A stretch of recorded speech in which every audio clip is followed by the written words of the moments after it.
Buenas tardes a todos.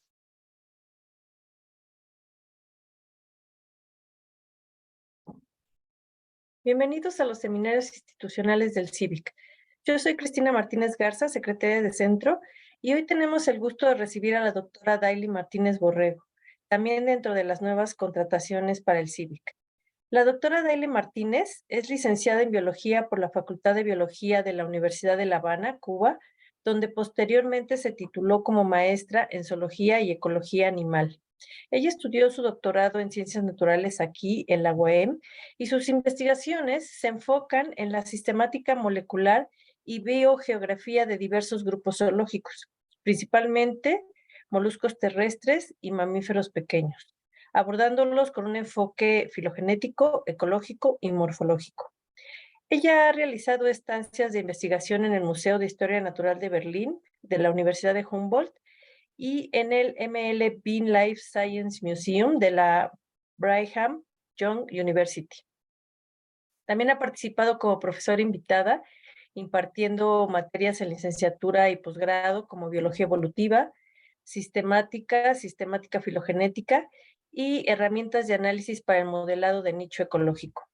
En la actualidad, ella se encuentra codirigiendo 4 tesis de licenciatura. Además, ella es autora de 10 publicaciones científicas en revistas arbitradas e indexadas y coautora de 2 capítulos de libro. También ha participado en diversos congresos nacionales e internacionales, en los que ha presentado alrededor de 15 trabajos de investigación. Ha sido reconocida con el Premio Felipe Poy de la Sociedad Cubana de Zoología por el libro Diversidad Biológica de Cuba, Métodos de Inventario, Monitoreo y Colecciones Biológicas, y con el Latin American Student Field Research Award en el 2019 de la American Society of Mammalogy. Actualmente se desempeña como técnica académica de la colección de mamíferos del CIVIC y es miembro del SNI nivel 1. Muchas gracias, doctora Daily. Adelante, por favor. Sí, muchas gracias, doctora Cristina. Y bueno,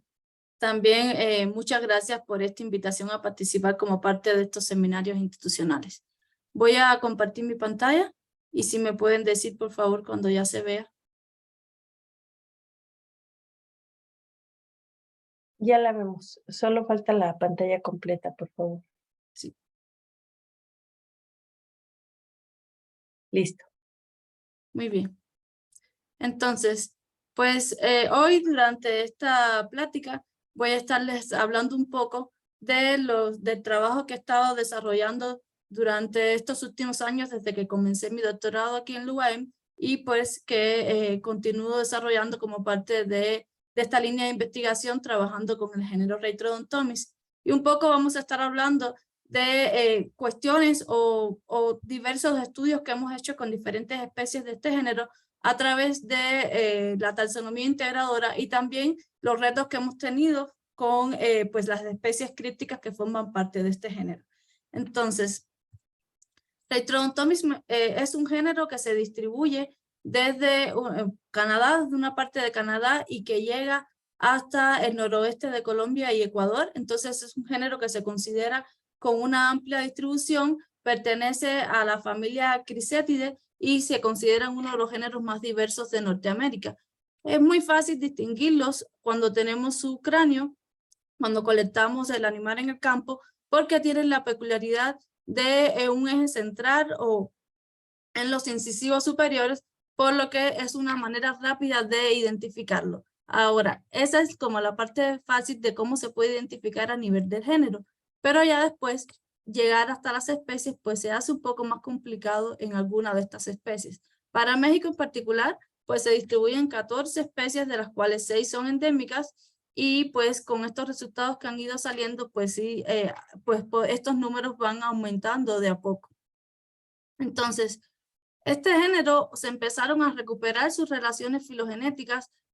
con el trabajo de Arellano y colaboradores en el 2003, que hace una primera filogenia a partir de aloenzimas, y posteriormente Arellano y colaboradores en el 2005, pues ya con el gen mitocondrial citocromo B, pues recuperan otras filogenias, las relaciones filogenéticas dentro del género, pero un poco más enfocado a uno de sus subgéneros, aunque sí incluyeron otras especies del género Retrodontops, ¿no? Lo que se empezó a ver con estas filogenias que se iban haciendo es que existían muchas de lo que se consideraban hasta ese momento especies que resultaban complejos de especies críticas, y entonces pues necesitaban estudios un poco más de estudios adicionales para ver pues justo qué era lo que estaba sucediendo en estos casos. Entonces, ahí un poco, eso fue como en el 2005 y en el 2018, como parte de mi proyecto de doctorado, pues nos dimos la tarea o teníamos como objetivo evaluar la diversidad crítica y que existía en este género y tratar de establecer los límites entre las especies del género. En un principio era más enfocado al subgénero Aporodon, pero bueno, a lo largo del doctorado pues esto fue cambiando y es un poco de lo que también les voy platicando durante esta charla. Entonces teníamos varios retos al principio y uno de ellos eran ciertos retos de manera un poco más conceptual, ¿no? Entonces lo primero era, si íbamos a evaluar esta diversidad crítica que existía en el género y a tratar de establecer estos límites entre estas nuevas entidades que iban saliendo, pero también establecer límites entre las especies que existían, pues un tema importante aquí era, pues, qué concepto de especies íbamos a usar para esto y cómo íbamos a lograr delimitar correctamente estas nuevas entidades taxonómicas. Entonces, como ustedes saben, en la literatura hay reportado muchísimos conceptos de especies, varios de ellos o cada uno de ellos utiliza criterios diferentes y esto es lo que se conoce como el problema de las especies, ¿no? Porque no hay un concepto como tal o no se ha logrado este concepto que le quede bien a cada grupo biológico que se estudia. Entonces, por ahí, pues teníamos ese primer reto y pues muchas de las especies o del género, la mayoría de las especies de género habían sido descritos siguiendo un concepto morfológico de especie, pero pues ya se sabe que con el desarrollo de todas las técnicas moleculares, pues ha ganado mucha aceptación lo que es el concepto filogenético de especie. Pero por otra parte, en mamíferos en particular, desde Bradley Baker en el 2001 y Baker y Bradley después en el 2006, empiezan a desarrollar o empiezan a modificar un concepto genético de especie y básicamente era aplicado o se planteó basándose en mamíferos y por supuesto se incluyeron a los roedores y pues establecieron ciertos rangos. Lo que hicieron estos autores es utilizaron tantos individuos como tuvieron a la mano, ¿no? Y con la información del gen mitocondrial citocromo B, que ya se venía diciendo que era muy efectivo en cuestiones de sistemáticas para mamíferos, pues calcularon distancias genéticas con el modelo evolutivo de 2 parámetros de Kimura y a partir de estos cálculos de distancia genética pues se establecieron rangos. Entonces, actualmente, aunque en muchas investigaciones directamente no se utiliza como este concepto genético de especie cuando estamos estudiando a mamíferos, pero sí se utiliza un valor del 5%, que fue un valor que ellos establecieron como límite para justo poner estos, qué es una subespecie o qué es subespecie o a los diferentes niveles taxonómicos. Entonces, por una parte teníamos estos datos y por otra parte no queríamos quedarnos solamente con descripciones morfológicas, queríamos seguir sobre esta línea de utilizar la información molecular porque nos podía decir mucho, pero teníamos otro problema. La información o las características externas de los individuos pues siempre resultan muy útiles y sobre todo muy prácticas a la hora de diferenciar una especie de la otra porque, por ejemplo, cuando estamos en el campo, pues resulta más fácil identificar un individuo o lo que uno tiene en la mano son estas características externas de los individuos. Pero lo que pasaba con el género Retrodontomys es que muchas de sus especies pues tienden a ser muy parecidas morfológicamente. Entonces cuando veíamos los cráneos pues también se parecían muchísimo y teníamos este problema de especies críticas, que son especies que cuando le hacíamos la parte molecular estaban bien diferenciadas genéticamente, pero en cuestiones morfológicas casi que no las podíamos distinguir. Entonces, esto es una serie de retos que debimos pues primero asumir antes de empezar a tratar de resolver las cuestiones taxonómicas que tenía este género de roedores. Entonces, pues la idea era juntar la mayor cantidad de líneas de evidencia para que no se quedara solo la información genética o la morfológica que tuviéramos, sino que más bien juntáramos todas las líneas de evidencia posibles que tuviéramos, a las que pudiéramos acceder, para de esa manera fueran más robustas estas hipótesis de especies que nosotros queríamos crear. En ese sentido, pues hay un concepto de especie que se llama el concepto de linaje general, el concepto unificado de especie, que lo venía planteando de Queiroz desde 1998 y finalmente en el 2007 pues ya hace como su publicación formal. Y en particular nos gustó mucho y nos quedaba bien porque básicamente lo que se decían era que hay ciertos criterios que se cumplen a lo largo del tiempo evolutivo que pueden hacer que poblaciones se estén comportando ya como linajes independientes sin que se tengan que cumplir todos a la vez. Y esto nos quedaba muy bien, este concepto, para los problemas con las especiaciones crípticas que nosotros teníamos ya estas evidencias que estaban existiendo en algunas especies del género. Y también, pues ya en este concepto se empieza a manejar lo que es el término de taxonomía integradora, que pues independientemente de taxonomía integradora versus evidencia total, pues la idea de nosotros era lograr la mayor combinación de métodos para justo esto que les comentaba, de hacer estas hipótesis más robustas. Entonces, decidimos trabajar con tantas líneas de evidencias como tuviéramos y a su vez, pues utilizando este concepto unificado de especie o de linaje general de especie. Entonces, particularmente dentro del género Reitrodontomys, pues empezamos a trabajar, o como parte de mi doctorado, empiezo a trabajar con el subgénero Aporodon, porque para este subgénero al menos existían evidencias de que tanto Reitrodontomys mexicanus como Reitrodontomys microdon ya se sabía que eran complejos de especies críticas, y además habían en el subgénero pues había una taxonomía más cambiante que en el otro subgénero Reitrodontomys, ¿no? Entonces, empezamos a trabajar con este subgénero y pues la especie que inicialmente formó parte de mi doctorado, el proyecto inicial que se presentó era simplemente con Reitrodontomys mexicanus, porque era una especie de este subgénero Aporodon que tiene una amplia distribución, que tenía varias subespecies y que ya sí existían varias evidencias de que no era una especie monofilética. Entonces, pues esta especie se describió originalmente con la localidad tipo aquí en Veracruz, en México, pero después sufrió un cambio del género y pues se describieron 13 subespecies. En Arellano y colaboradores en el 2005, ya una de estas subespecies que se había descrito la elevan a nivel de especie, es decir, ya empezaron estos cambios taxonómicos, y posteriormente Garner y Carleton en el 2009 primero sinonimizan Poterograndei con Garichensis, y Garichensis, que a su vez era una subespecie de Reitrodontomys mexicanus, pues también utilizando solo caracteres morfológicos, pues también la elevan al nivel de especies. Actualmente, pues solo se consideraban, o hasta el punto de esta investigación, solo se consideraban 10 subespecies para Reitrodontomys mexicanus. Entonces, pues lo primero que nosotros queríamos saber, o lo primero que quisimos hacer como parte de esta investigación, era ver qué pasaba con Reitrodontomys sherry, que ya se sabía molecularmente que era algo bien distinto de Reitrodontomys mexicanus, pero todavía lo que había reportado en la literatura es que eran muy parecidas desde el punto de vista morfológico, y es que en efecto, cuando uno observa las pieles, por ejemplo, el pelaje de estas dos especies o los cráneos, pues tendían a ser muy parecidas. Entonces, pues quisimos hacer esta publicación donde a partir de la evidencia que ya existía molecular, ver qué pasaba con las cuestiones morfológicas y ecológicas.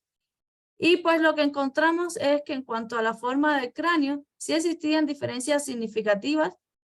tanto para la vista dorsal como para la vista ventral del cráneo, es decir, al menos desde el punto de vista de morfometría geométrica, sí se separaban bien, estaban bien delimitadas estas dos especies, y entonces salió a relucir que tenían sus principales diferencias hacia la parte posterior del cráneo, y que de igual manera Reitrodontomys sherry tendía a tener un cráneo de mayor tamaño que Reitrodontomys mexicanus. En cuanto a la parte ecológica, pues si ven aquí en este gráfico de la izquierda, se visualizó el espacio ambiental de cada una de estas especies utilizando variables bioclimáticas y además una variable de altura y un índice de vegetación. Y pues también, aunque existía cierto solapamiento en su espacio ambiental, pues quedaban también segregadas estas especies desde el punto de vista ecológico, y es que Reitrodontomys sherry y es una especie que actualmente pues que se distribuye muy restringida a las tierras altas de Costa Rica, mientras que Reitrodontomys mexicanus pues sí ocupa una mayor cantidad de ecosistemas, ¿no? Porque tiene una amplia distribución. Lo interesante también de este trabajo, además de en efecto soportar lo que ya molecularmente se venía diciendo, soportarlos desde el punto de vista ecológico y también morfológico, es que, por ejemplo, al evaluar este índice de vegetación, utilizamos un índice de vegetación que se llama NDVI, que se asocia muchas veces a calidad de hábitat, y también fue interesante como un resultado extra del trabajo, ver que ambas especies en su espacio ambiental pues tienen altos valores de este índice de vegetación, pues de cierta manera podíamos asociarlo a que los hábitats donde estaban ocurriendo se encontraban bastante bien desde el punto de vista ecológico, ¿no? Desde el punto de vista de conservación. Entonces, una vez que hicimos como este primer acercamiento, pues ya nos interesaba ver qué es lo que sucedía con el resto de las subespecies. Entonces, ahí sí, pues ya hicimos como un trabajo más grande, que ya veía la taxonomía integradora y la delimitación de especies en Reitrodontomys mexicanus. Entonces, lo que nosotros tuvimos con las filogenias, en este caso, solo les muestro la filogenia con el gen citocromo B, pero utilizamos dos genes nucleares en esta publicación. Y pues en Reitrodontomys pasa algo curioso también, que aunque en las filogenias o las relaciones filogenéticas uno las intenta tener solo para las poblaciones de una especie, muchas veces es obligatorio incluir casi que el resto de las especies del subgénero que se esté trabajando para que puedan quedar las topologías congruentes. Entonces, aunque el trabajo se centró en Reitrodontomys mexicanus, pues sí obtuvimos relaciones filogenéticas para todo el grupo de especies mexicanos, pues que se compone por varias especies, ¿no? Entonces, aquí lo interesante, lo primero es que por primera vez se incluía en una filogenia molecular datos moleculares para datos de secuencias de ADN para Reitrodontomys garichensis, porque como les comenté anteriormente, solo se había elevado el nivel de especie utilizando datos morfológicos, y en efecto los datos moleculares pues confirmaron que sí es una especie distinta de Reitrodontomys mexicanus. Y también, para nuestra sorpresa, dos especies de Reitrodontomys que se habían quedado como SP en una publicación de Miller y Enstrom en el 2008, pues resulta que uno de esos individuos, una de esas especies, era lo mismo que Reitrodontomys garichensis, y pues la otra quedaba como grupo hermano de Reitrodontomys garichensis. Para estas filogenias o para estos análisis, nosotros nos apoyamos muchísimo en los métodos matemáticos de delimitación de especies. Estos métodos, más allá de utilizar distancias genéticas, pues se basan en ciertos procesos evolutivos como procesos de especiación o procesos coalescentes para decirnos o para sugerirnos posibles especies a partir de estas secuencias de ADN que nosotros les estamos brindando, sin nosotros a priori tener que decirles quiénes son las especies. Por eso nos gustaba mucho, y además porque tienen un trasfondo matemático bastante fuerte, muchos utilizando la teoría de Bayes. Entonces, estos métodos justos nos empezaban a sugerir estas diferencias o estos complejos de especies que existían entre lo que estábamos analizando. Por otra parte, antes de entrar ya en lo que es Reitrodontomys mexicanus, algo interesante que también encontramos en la filogenia y que pues no era la primera vez que se decía, es que las dos especies Reitrodontomys gracilis y Reitrodontomys spectabilis pues no superan ni tan siquiera el 1% de distancia genética. Entonces tienen una distancia genética muy baja entre ellas, y los tiempos de divergencia entre ellas también eran muy corticos, no llegaban ni al 1.000.000 de años. Estas Reitrodontomys spectabilis es una especie endémica de México, restringida solo a Isla Cozumel, y está en peligro crítico por la lista roja de la IUCN. Entonces se volvió un tema un poco complejo abordar su taxonomía, porque los datos moleculares nos están diciendo que es la misma especie que Reitrodontomys gracilis, pero sin embargo esto tiene ciertas implicaciones a la hora de, pues, de la conservación de esta especie, y por tanto, pues aquí la sugerencia taxonómica que decidimos es por el momento dejarla así, y que sí se necesitan pues estudios adicionales que, pues, que colaboren o corroboren de alguna vez qué pueda pasar con estas dos especies. También habían ciertas poblaciones de Reitrodontomys gracilis que llega hasta El Salvador, que todos los métodos de limitación de especies pues decían que era algo diferente. Entonces, pues ahí también queremos hacer estudios adicionales para ver qué está pasando con estas poblaciones de El Salvador de Reitrodontomys gracilis. Y con Reitrodontomys mexicanos, pues en efecto, no se recuperó como una especie monofilética, y pues sus individuos quedaron agrupados en diferentes clados. Hay un primer clado que quedó hermano de todo el subgénero Aporodon, es decir, estaba bien distante filogenéticamente del resto de los individuos de Reitrodontomys mexicanos, y este clado,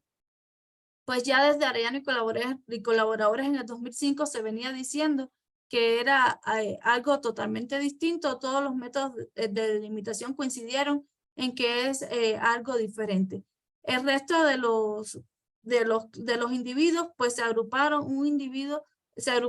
en un primer clado, que es lo que nosotros conocemos como el clado de Reitrodontomys mexicanos clásicos, que es el que se distribuye en México,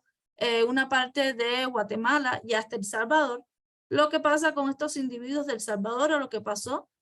es que pues los métodos de limitación de especies nos están diciendo que también, o que probablemente puedan ser una entidad diferente, solo que pues ahí, una vez más, no es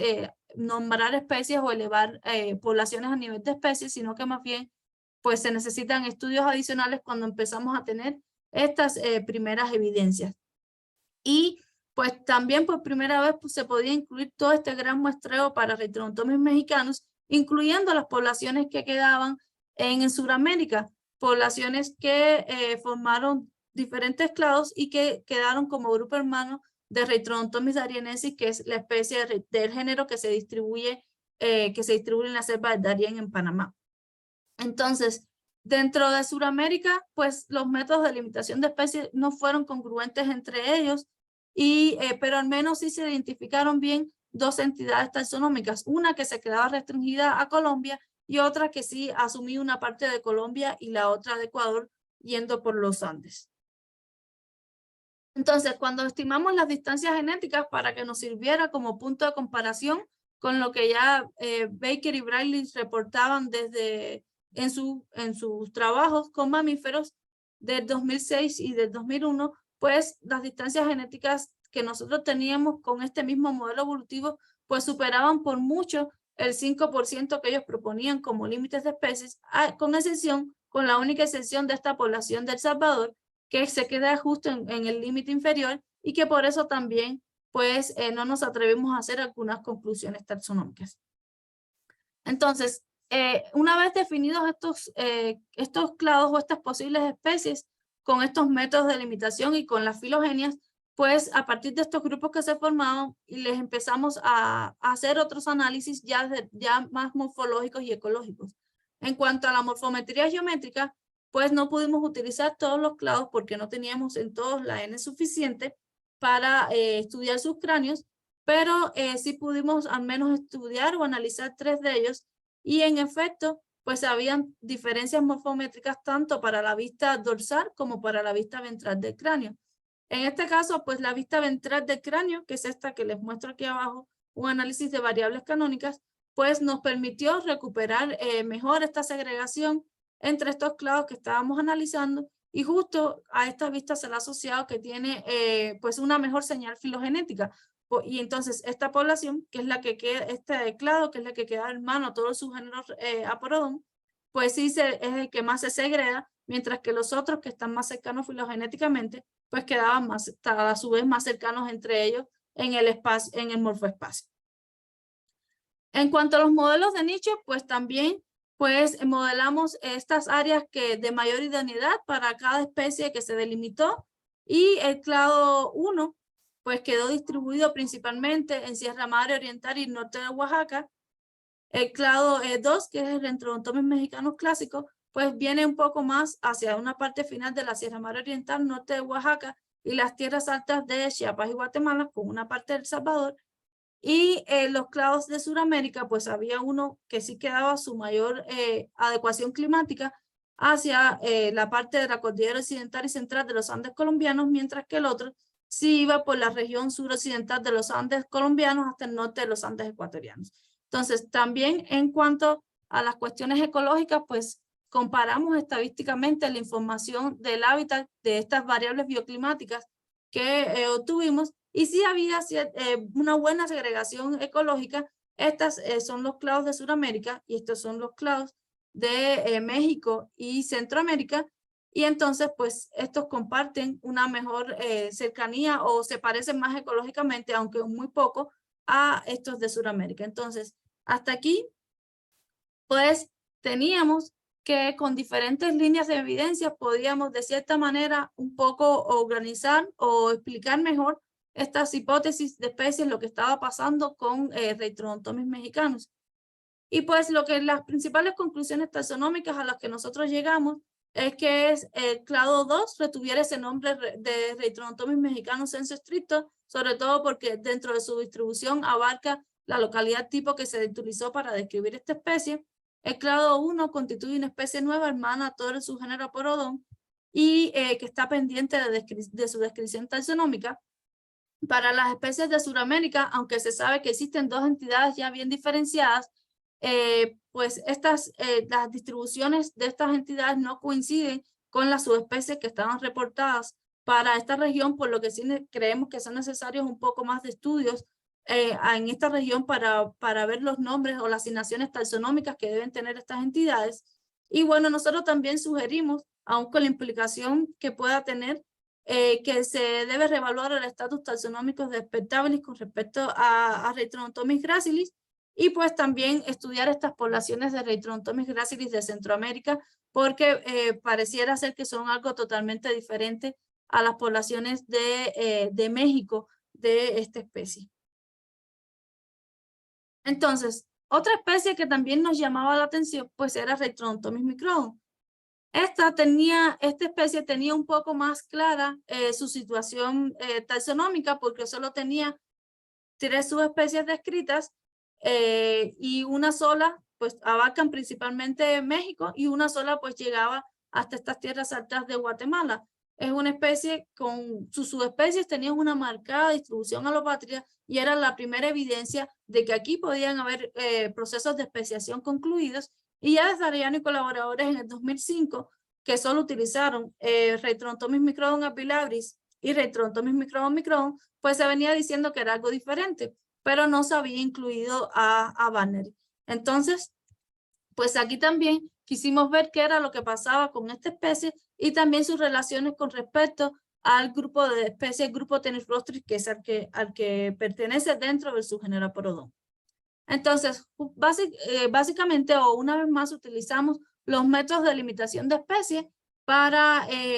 proponer si estos clados se debían elevar a este nivel, y justo lo que encontramos en la filogenia, pues es que sí, cada una de las subespecies se comportaba como una entidad taxonómica al nivel de especie, pero además, para nuestra sorpresa, habían ciertos individuos que primero fueron identificados como Rheitrodontomis mexicanos, después pasaron a ser como parte de Rheitrodontomis microdon, pero finalmente resultaron ser una especie totalmente diferente y que no había sido descrito hasta ese momento, que pertenecía al grupo de especies Tenirostris, pero que no estaba emparentada directamente o que no quedaba dentro de Rheitrodontomis microdon.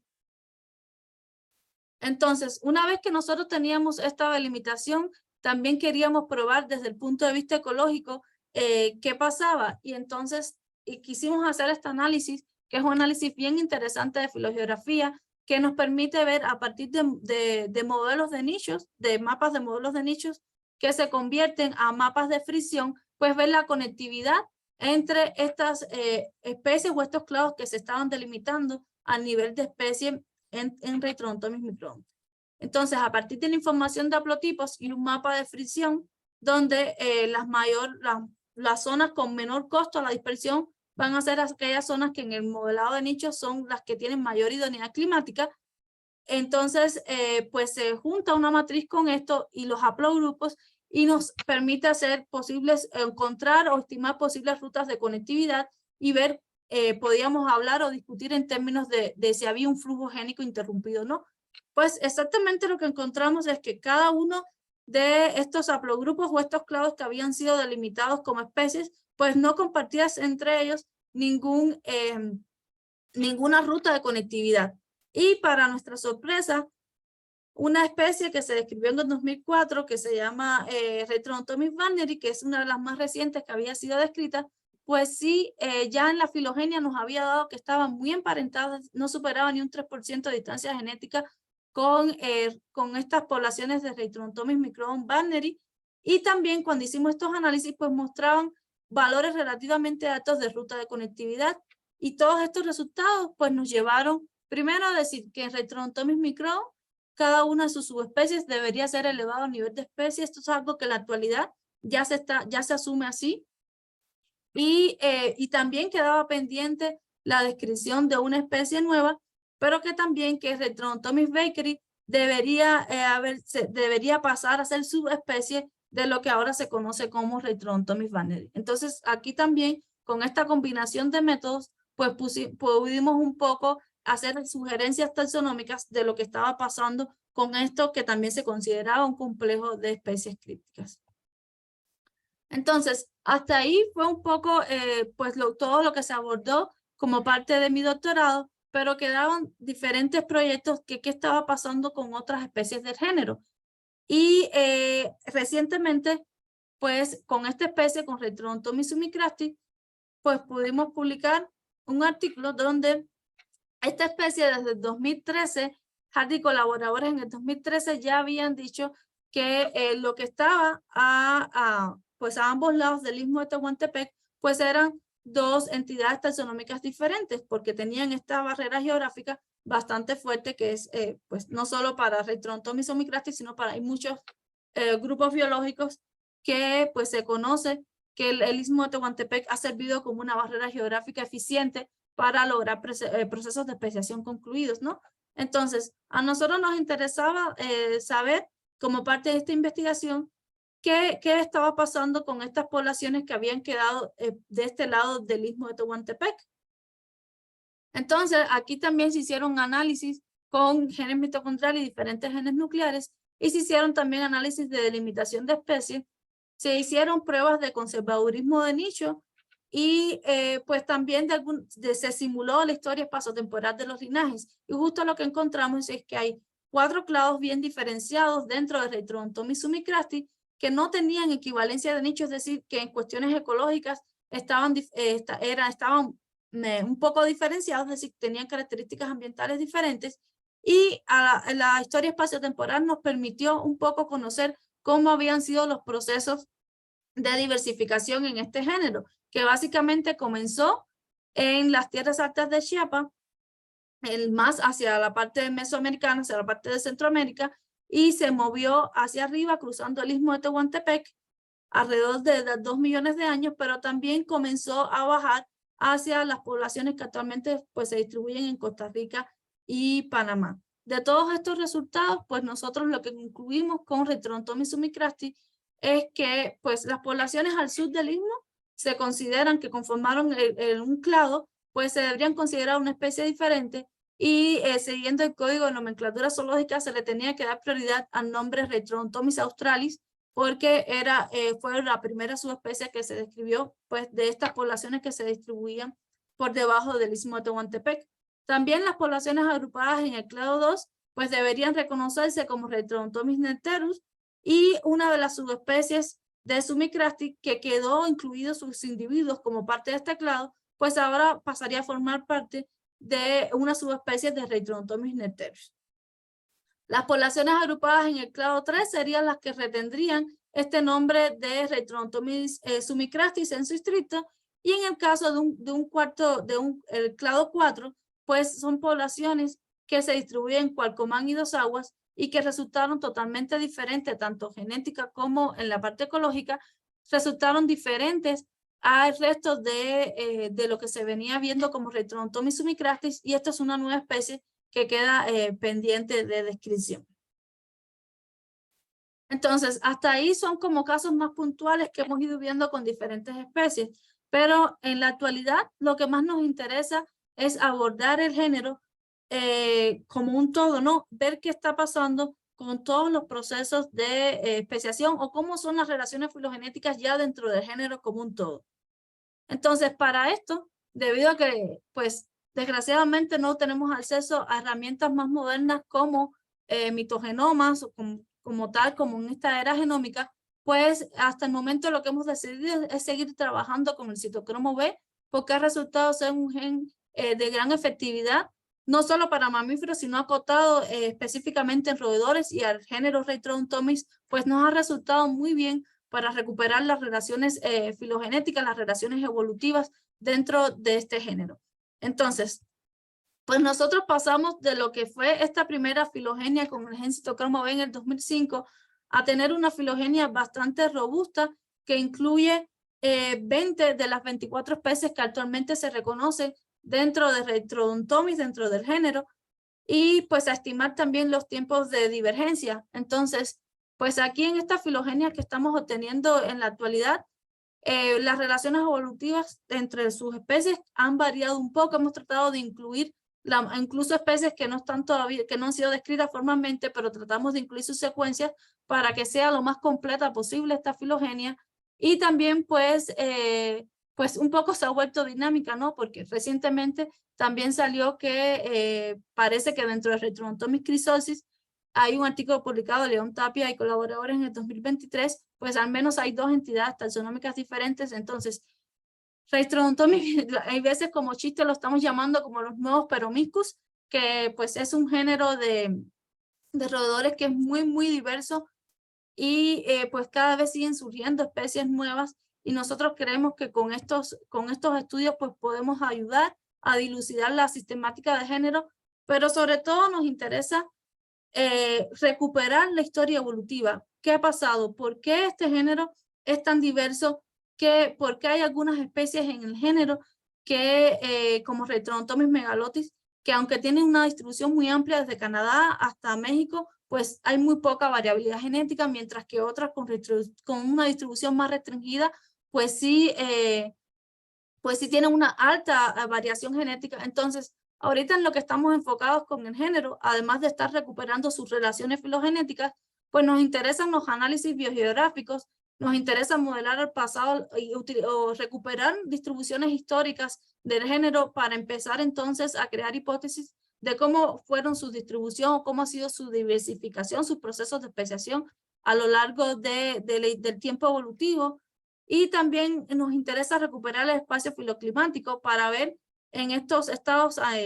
en estas nodos ancestrales, cómo se comportaban las variables climáticas, bioclimáticas principalmente, y de todo unirlo, todos estos análisis unirlos para, como les decía, poder lograr hipótesis que permitan comprender la historia evolutiva, cómo han sido todos estos procesos evolutivos en el género. Pero tampoco queremos descuidar los análisis morfológicos. Y es que un poco más, ya como parte de la colección de mamíferos del CIBIC, donde actualmente pues me encuentro trabajando, pues nos interesan ir incorporando nuevas herramientas que nos permitan una identificación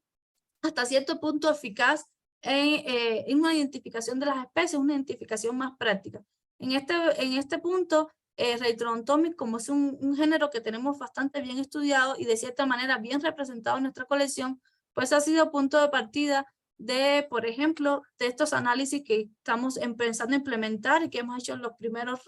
pruebas, utilizando descriptores elípticos de Fourier, utilizando las transformadas de Fourier, para ver si de cierta manera el contorno de la forma del cráneo y de la mandíbula nos permite o nos va a servir como una herramienta para identificar especies y llegar a un sistema automatizado de especies, porque pues estaría súper bien poder llegar a la colección con tu cráneo, tomarle una foto y a partir de esa foto recuperar el contorno, y con una base de datos de respaldo poder asignar según ese contorno pues de qué especie se estaría tratando. Hasta el momento lo que hemos obtenido pues sí el contorno de la forma del cráneo, sobre todo de la del cráneo, sí nos está recuperando diferenciación, es decir, estas dos especies que hay aquí de Reitrodontomis y estas dos pertenecen a subgéneros diferentes, es decir, esto es subgénero Aporodon y este es subgénero Reitrodontomis, y a su vez están bien diferenciadas de una especie que utilizamos como prueba, que es Neotomodon astoni. Entonces, hasta el momento estamos obteniendo pruebas bastante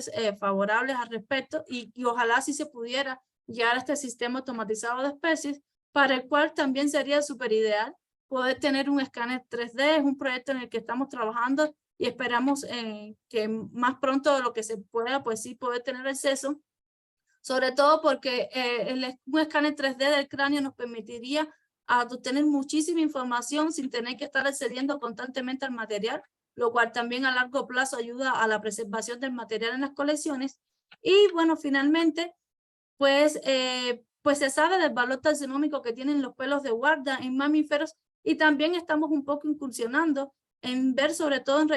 empezando también con Reitrodontomis, ver si estas especies críticas, si sí tienen diferencias a nivel del pelo de guarda, que también pues nos permitan no tener que colectar directamente el ejemplar, sino que con muestras de pelo poder llevárnoslos a la colección y saber de qué especie se trata. Entonces, hacia eso estamos yendo también un poco con Reitrodontomis ya como parte de la colección de mamíferos. Bueno, esta sería mi presentación y no quiero despedirme pues sin antes agradecer a todas las entidades que de cierta manera pues tuvieron mucho peso a la hora de mi línea de investigación como parte del doctorado y también ahora como parte del CIVIC, sobre todo pues a la universidad y al propio CIVIC. Muchas gracias. Muchas gracias, Daily. Bueno, en este momento abro el tiempo para preguntas, ya sea que quieran ponerlas en el Facebook o aquí en el Zoom, por favor.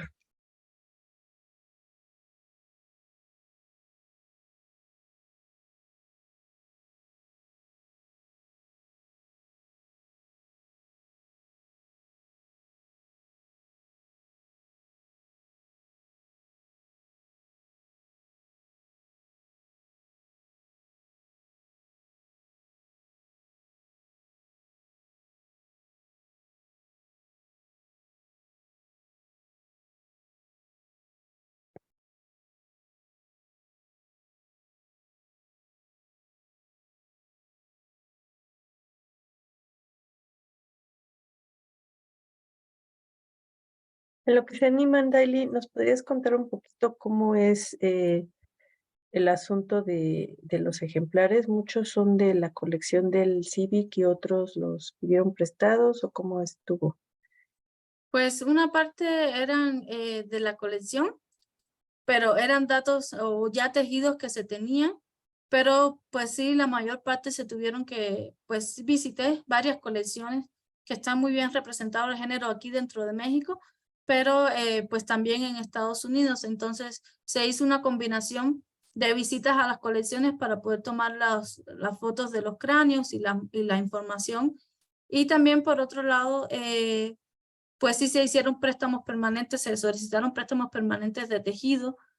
donde pues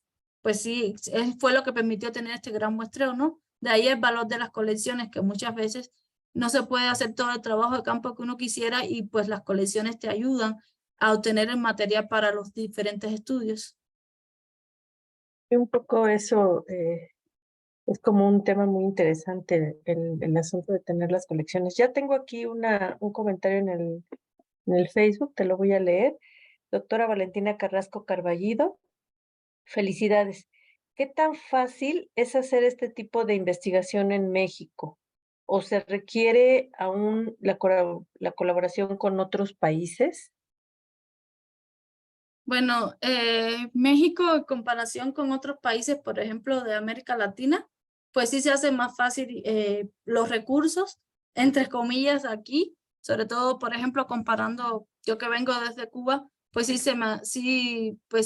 ha hecho más fácil de cierta manera todos los recursos aquí, en particular, pues todo lo que nos pone a disposición el CIVIC. No obstante, pues sí se necesita, en mi caso particular, sí necesité de irme al extranjero para procesar una parte de las muestras, y pues sí, hasta cierta parte, pues las colaboraciones nos ayudaron mucho, ¿no? También en términos, por ejemplo, esto mismo que les comentaba, ya de hacer genómica o hacer, o esto mismo de poder tener acceso a escáneres 3D y demás,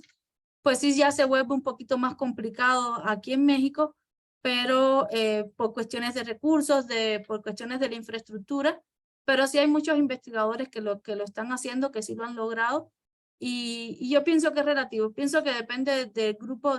biológico que se esté estudiando, y pues también depende muchas veces de las colaboraciones o del financiamiento que puedas tener.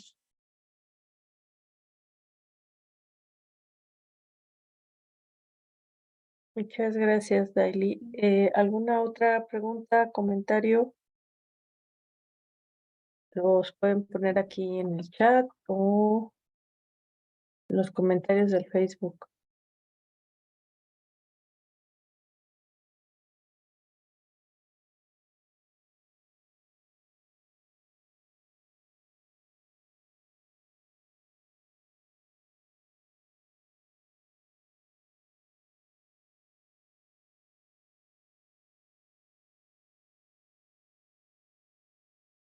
¿Por qué no? Bueno, a ver si se animan. Mientras esperamos las preguntas, les recuerdo que todas estas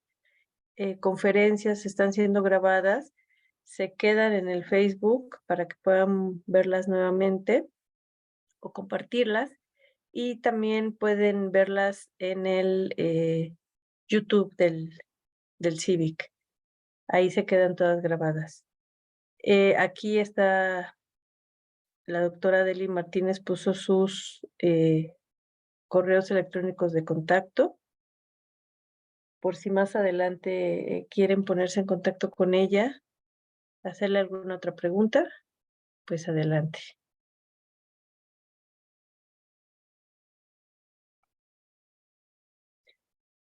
Bueno, Deli, si nos quieres decir algo más. No, pues yo reitero la invitación a formar parte de estos seminarios institucionales y pues sí, pues cualquier duda o cualquier interés, pues ahí estamos en la colección de mamíferos del CIVIC y estos son mis correos. Muy bien. Sí. Bueno, pues muchas gracias. Buenas Sí. tardes a todos y los esperamos dentro de 15 días con el siguiente seminario institucional. Buenas tardes.